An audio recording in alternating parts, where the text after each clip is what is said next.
Bom dia, pessoal, tudo bem? Hoje nós vamos falar a respeito da teoria contingencial. Tá? A teoria contingencial, ela se baseia numa série de estudos que foram realizados a partir dos anos 70 nas principais universidades americanas e dentro de empresas. É preciso que se diga, em primeiro lugar, que contingência é o equivalente a incerteza, algo indeterminado, algo que poderá ocorrer ou não. Então, a abordagem contingencial, por sua vez, ela vem salientar que não se chega à eficácia nas organizações seguindo um único modelo, tá? Não existe um modelo ideal, um modelo universal que possa ser seguido por todas as empresas. Porque as organizações, na verdade, elas estão inseridas em um ambiente. E esse ambiente tem muitas variáveis, o que torna impossível a adoção de um único modelo. Tá? Para a teoria contingencial, a organização volta-se para o ambiente buscando atingir as demandas que o mercado tem, tá? E ela tenta satisfazer essas necessidades, tenta satisfazer as suas necessidades também, atendendo às demandas do mercado.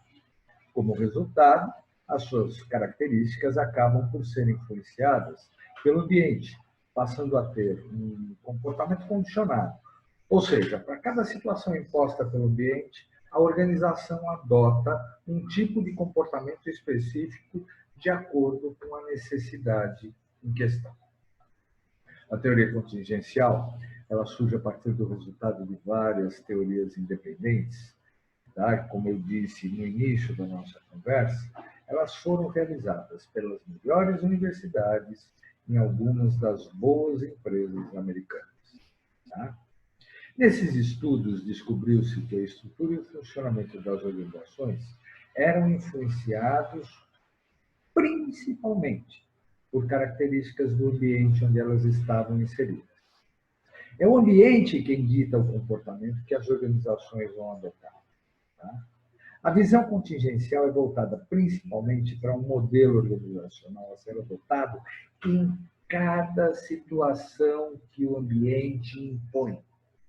Então, nós podemos dizer que os fatores que determinam quais são as condições que o ambiente impõe estão diretamente relacionadas com as estratégias de mercado que a organização vai adotar, com a tecnologia e com o tipo de organização. E esse tipo de organização tem três tipos.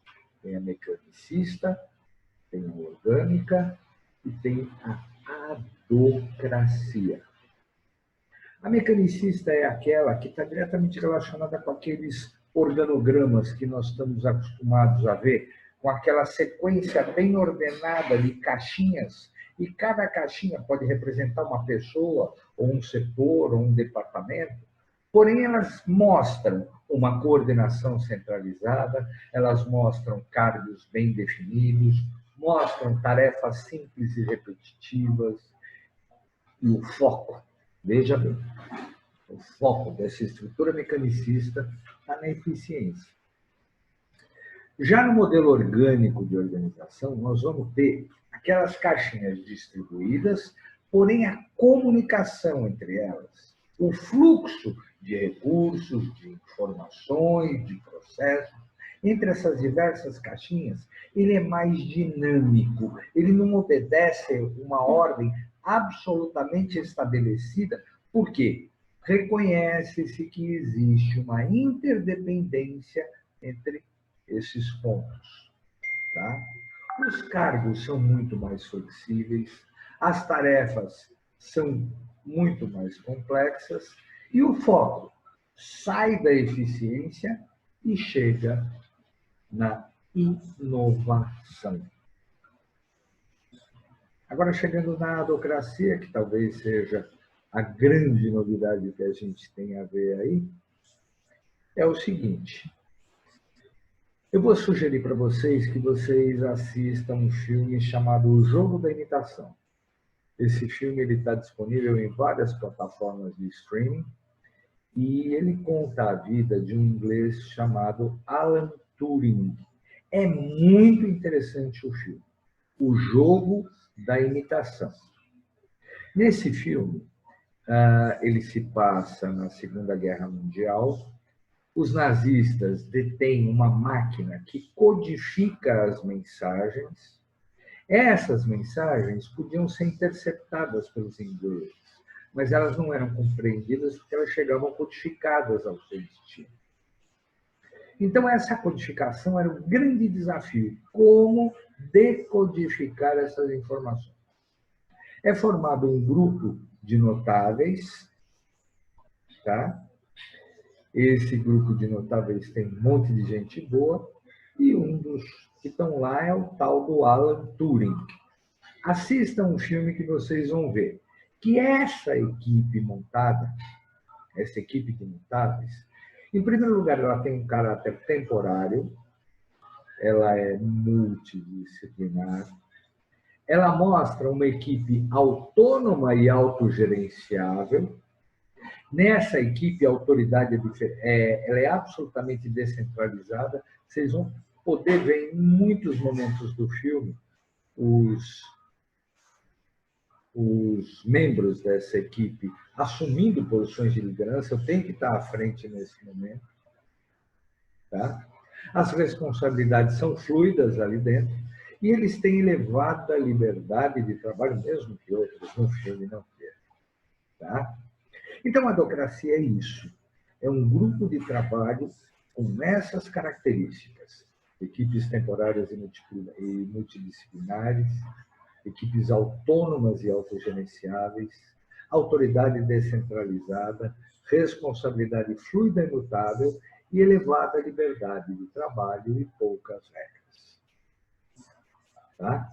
Nós vemos muito isso dentro das organizações, quando nós temos aquelas equipes que vão tocar um projeto. O projeto acaba a equipe. Tá? E os membros dessa equipe são desempregados? Se eles têm um bom desempenho, nenhuma empresa vai desperdiçar mão de obra de qualidade. O nosso querido Chavenato, ele tem uma frase que eu vou falar para vocês, se a memória não me falhar, sobre a teoria contingencial. Ele diz o seguinte: a teoria contingencial explica que não há nada de absoluto nos princípios gerais da teoria da administração. Os aspectos universais devem ser substituídos pelos critérios de ajuste constante entre a organização, o seu ambiente e a tecnologia utilizada. Certo? Ele continua dizendo que a teoria contingencial proporciona meios para mesclar as teorias administrativas que nós vimos anteriormente com a prática dentro de uma integração sistêmica. Então, relembrando, nós vimos a administração científica de Taylor, nós vimos a escola clássica de Fayol, a TRH de Elton Mayo, a teoria estruturalista de Amitai Etzioni, nós vimos a burocracia baseada no trabalho de Weber, nós vimos a teoria comportamental, que reúne nomes que vão perseguir a nossa caminhada como gestores, como Maslow, Herzberg, McGregor, Likert, McClelland. Nós vimos a teoria geral dos sistemas, que trouxe para nós a teoria administrativa dos sistemas, baseada no trabalho de Ludwig von Bertalanffy, e estamos agora com a teoria contingencial. E dentre os nomes principais, eu gostaria de citar o Alfred Chandler. Tá? Outro Alfred também que é importante aí é o Alfred Sloan e uma série de outros caras. Tá bom? Ok? Até o Peter Drucker faz parte da teoria contingencial. Para quem não se lembra, o Peter Drucker é o pai da administração moderna. Então, vamos lá. Quais são os dois principais aspectos dentro da teoria das contingências? Nós temos o ambiente e temos a tecnologia. Ambiente, dois são descritos: o ambiente geral e o ambiente de tarefa. Nós vamos considerar o ambiente geral, fazendo uma analogia com a economia, com a macroeconomia. todos os efeitos de um ambiente mais distante. Por exemplo, eu tenho uma confecção que fabrica roupa para bebê. Qual é a influência das redes sociais no meu trabalho? Existe influência, sim.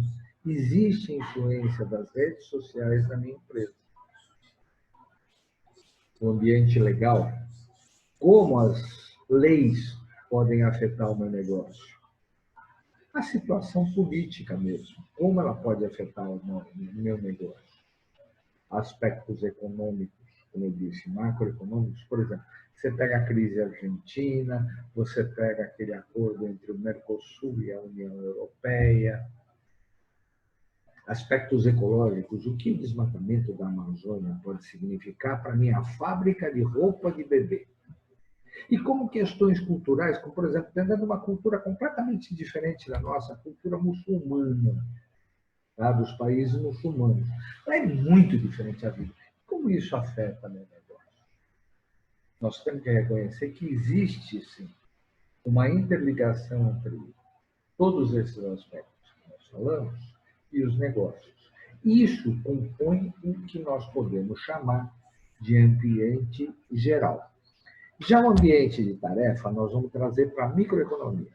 Nós estamos falando de fornecedores, nós estamos falando de clientes, nós estamos falando de concorrentes. Se for o caso, nós estamos falando, por exemplo, de entidades reguladoras.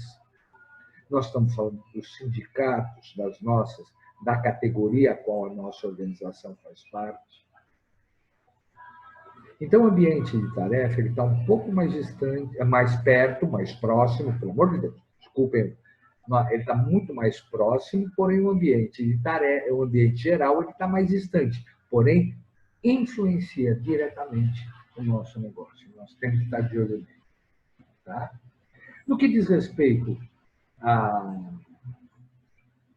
ao ambiente de tarefa, nós podemos falar de homogeneidade, heterogeneidade e podemos falar de estabilidade ou instabilidade.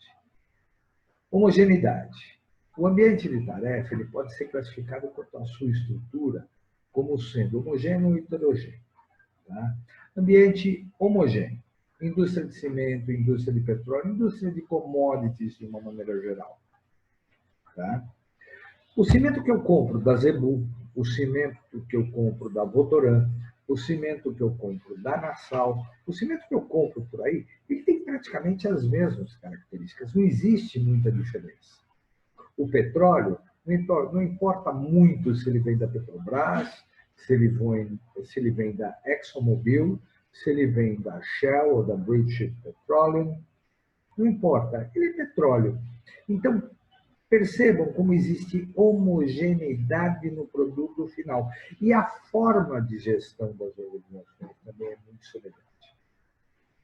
Já no heterogêneo, indústria de confecção. Pega uma fábrica de vestido de noivas e compara com a tua fábrica, que nós usamos no exemplo anterior, de roupa para bebê. São duas coisas que são muito semelhantes e, ao mesmo tempo, muito diferentes. Fast food. Fast food é alguma coisa que determina, por exemplo, o China in Box e determina o McDonald's. Só comida é o ponto comum. Porém, são comidas absolutamente diferentes. Quando nós falamos de estabilidade ou instabilidade, pega, por exemplo, no caso de exemplo de segmento de empresas estáveis, a indústria do sal. Nós nunca vamos deixar de comprar sal, sabia? Pega o gás de cozinha. O gás de cozinha também é uma coisa que nós nunca vamos deixar de comprar. A não ser que a crise se aprofunde de uma maneira que nunca ninguém de nós viu. Agora, quando nós falamos da indústria de entretenimento, nós falamos de um ambiente absolutamente estável, muito sujeito, por exemplo, a modismos. Então, alguma coisa que é muito bacana hoje pode estar completamente morta amanhã. Por quê? Por causa dos hábitos de consumo, por exemplo.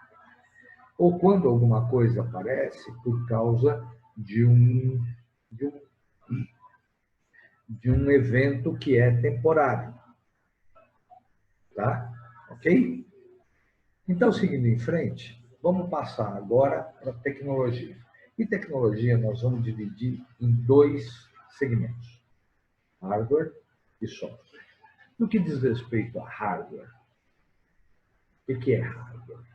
Hardware é a máquina, hardware é o equipamento, hardware é a matéria-prima, hardware é o tangível.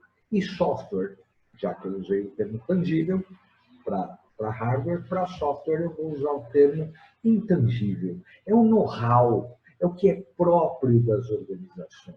É aquilo que as organizações podem até comprar, mas ela usa da sua maneira. Tá? É o programa do computador, é a forma de fazer as coisas, é a cultura da própria organização. Tá bom? Ok? Então, com base nesses princípios, tá, nós podemos dizer que a escolha da tecnologia pela organização, muitas vezes, está ligada diretamente à natureza do negócio no qual a empresa resolve atuar. A tecnologia utiliza para a produção de um bem ou de um serviço o que cada produto requer. Ela vai fazendo com que a empresa perca um pouquinho da flexibilidade que a gente gostaria que tivesse. Porém, essa tecnologia ela é bastante específica conforme o segmento. Ela que garante uma segurança, tanto para manutenção no mercado ou sobrevivência, como para a vitória das organizações. Tá legal? Vamos falar de níveis hierárquicos? Toda organização tem níveis hierárquicos.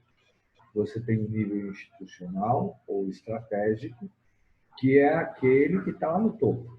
É aquele que é responsável por manter, transformar ou criar uma cultura organizacional. Ela pensa em modelos a ser seguidos. Ela pensa a longo prazo. O nível operacional, que é a base da estrutura, onde as coisas efetivamente acontecem. Base da estrutura não significa onde as coisas acontecem, não significa baixo nível. Você pode ter médicos, você pode ter engenheiros, dependendo do nível do negócio que nós estamos falando. Tá?